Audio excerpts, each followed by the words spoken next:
सियासी अदम इस्तेहकाम इस सारी सूरत हाल का सबब बन रहा है। एक बात सबको जितनी जल्दी समझ में आ जाए वो ये है कि इकॉनमी के इशूज़ पर अक्रॉस द बोर्ड अगर तमाम सियासतदान ये कह दें, कैटेगोरिकली अलल ऐलान ये कह दें कि हम इकॉनमी पे सियासत नहीं करेंगे या उन डिसीजंस पे सियासत नहीं करेंगे, तो शायद कुछ समझ जाए बात। एंकर पर्सन मंसूर अली ख़ान हमारे साथ मौजूद हैं। मंसूर, आपने भी ऑन फील्ड भी कवर किया, आप वहाँ लोगों से बात भी की है, हम आपकी राय भी जानना चाहते हैं कि ओवरऑल यही पल्स है पाकिस्तानी अवाम की जो इस इंतखाबी नताइज में हमें देखने को मिली है, क्योंकि इसको हम नहीं, PMLN खुद भी जो कि बड़ी बुरी तरह हारी है, वो भी इसे स्नैपशॉट कह रही थी आने वाले जनरल इलेक्शन का। मेरे ख्याल में अंदाज़ों के मुताबिक किसी के भी अंदाजे के मुताबिक नहीं थे। मैं आपको ये यकीन से कह सकता हूँ कि पाकिस्तान तहरीक इंसाफ के भी अंदाजे के मुताबिक नहीं थे। पाकिस्तान तहरीक इंसाफ के एक साबिक वज़ीर से मेरी इलेक्शन से तकरीबन कोई 3-4 दिन पहले एक मुलाकात हुई, तो मैंने उनसे पूछी ये बात कि जी आप क्या कहते हैं। सारी बात है पब्लिक डोमेन के अंदर, तो ये लोग दोनों पार्टियाँ यही कह रही थी कि हम 15 सीटें जीत जाएंगे, 20 सीटें जीत जाएंगे। तो मैंने उनसे ये पूछा, मैंने कहा जी रियलिस्टिकली बताएं आप क्या समझते हैं। तो मुझे PTI के उस साबिक वज़ीर ने भी ये बात कही कि जी हमें खुद भी नहीं पता हम कितने जीतेंगे, बिल्कुल कोई आइडिया नहीं है। लेकिन मुस्लिम लीग नून ने अपना एक इंटरनल सर्वे करवाया हुआ था और उन्होंने कहा था कि जी हमारा सर्वे ये कहता है कि हम 14 सीटें जीतेंगे, लेकिन ऑब्वियसली रिजल्ट जो है हम सब जानते हैं उसके ऑपोजिट आया। मीडिया के अंदर कई सहाफ़ियों ने, एंकर्स ने जो है ये सोचा कि जनाब मुस्लिम लीग नून जो है वो सबके हासिल कर जाएगी, लेकिन ऐसा नहीं हुआ। सो मेरा ख्याल में इट वॉज अ सरप्राइज़। ज़ाहिर बात है पाकिस्तान तहरीक इंसाफ के लिए it was a pleasant surprise और मुस्लिम लीग नून के लिए it was a shocking surprise, इसको इसी तरह कह सकते हैं। लेकिन मैं नहीं समझता कि कहीं पे भी किसी भी एनालिस्ट ने या जर्नलिस्ट ने जो है वो ये रिजल्ट प्रेडिक्ट किया हुआ था। अच्छा मंसूर, बहुत सी रीजनिंग हो रही है कि ये हुआ क्या और क्या असेसमेंट गलत थी। एक जो बात हो रही है वो तहरीक इंसाफ और मुस्लिम लीग ने जो उम्मीदवारों की सिलेक्शन की थी उन पे भी हो रहा है तबसरा कि ये सिलेक्शन सही थी कि नहीं। और जी बिल्कुल, क्योंकि अभी तो पहले की बात हो रही है, तो क्या नताइज आपको लगता है कि इन उम्मीदवारों को रिफ्लेक्ट करते हैं या फिर इंतखाबी मुहिम के बाद वोटर की राय जो है वो बदली? मतलब किस चीज़ को आप समझेंगे कि this is the peg of it all?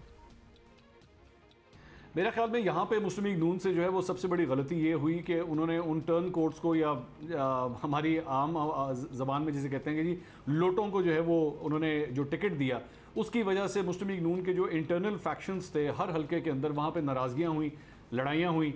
Faisalabad division से मुझे मुस्लिम लीग नून के कई लोगों के फ़ोन्स आए जब टिकट्स डिस्ट्रीब्यूट हुए, तो उन्होंने कहा जी देखें कितनी ज़्यादती की है हमारे साथ, हमने 3-3.5 साल इतना मुश्किल वक्त गुजारा है पाकिस्तान तहरीक इंसाफ की हुकूमत के अंडर, और जब इलेक्शन लड़ने की बारी आई है तो आप लोगों ने इनको टिकट्स दे दिए।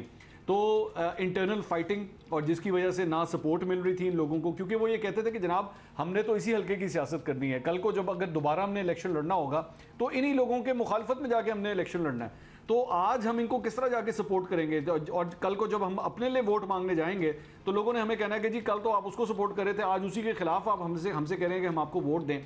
तो मुस्लिम लीग नून की मेरे ख्याल में ये सबसे बड़ी गलती थी, और पाकिस्तान तहरीक इंसाफ ने जो है मेरे ख्याल में अपने नारे के साथ और नज़रिए के साथ जो है वो जाने का फैसला किया, इर्रिस्पेक्टिव के वो वहाँ का जो लोकल कैंडिडेट है वो कैसा है, और इमरान खान साहब को जो बयानिया है वो लोगों ने एक्सेप्ट किया और लोगों ने उसको वोट दिया। अच्छा, लास्टली अगर आप ये बता दें हमें, मुस्लिम लीग नून का सर्टनली वो भी अपना ज़रा एनालिसिस कर रहे हैं कि उनके साथ हुआ क्या, पोस्टमार्टम कर रहे हैं। पंजाब में अगर उन्हें अपनी सियासी हैसियत कायम रखनी है या बरकरार रखनी है, जो वो समझते हैं कि है या पता नहीं थी, क्या करें वो? क्योंकि बयानिया तो अब प्रॉब्ली कोई है नहीं, क्योंकि वोट को इज्जत दो वाली बात पे तो इमरान खान साहब वोट ले गए हैं, कारकर्दगी भी अब क्या ही है।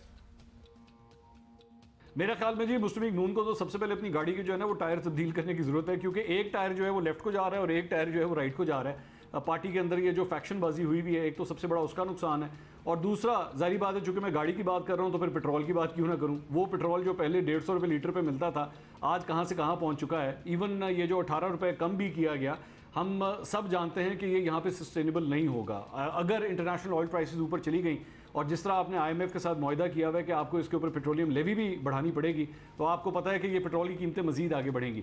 जब तक लोगों को महंगाई के हवाले से कोई रिलीफ नहीं मिलेगा और इनके बयानिए के अंदर कोई तब्दीली नहीं आएगी, ये जो 2 रुख वाला बयानिया है, जब तक ये चेंज नहीं होगा, और सबसे इंपॉर्टेंट फैक्टर मेरा ख्याल में जब तक नवाज शरीफ की वापसी नहीं होती, मुस्लिम लीग नून का यही हाल होता रहेगा और ये इसी तरह ही मार खाती रहेगी, इवन अपने गढ़ लाहौर के अंदर भी। बहुत शुक्रिया आपका मंसूर, वेरी राइट। जब तक नवाज शरीफ वापस नहीं आते यही हाल देखिए होता रहेगा। ये एक बहुत बड़ा सवाल है, क्योंकि जब भी हम ये बात करते हैं तो वो आ ही रहे होते हैं, लेकिन वो नहीं सबसे ज्यादा उनके आने की तारीखें ना मियां जावेद लतीफ देते हैं। वो तो जब हम उनसे बात करते हैं उनके पास वो कहते हैं बस ये कुछ दिन की तो बात है, बस तो वो लिहाजा कुछ दिन की बात में बहुत अरसा गुजर चुका है और वो नहीं आए और वो हाल जो है वो हमें सामने नजर ही आ रहा है।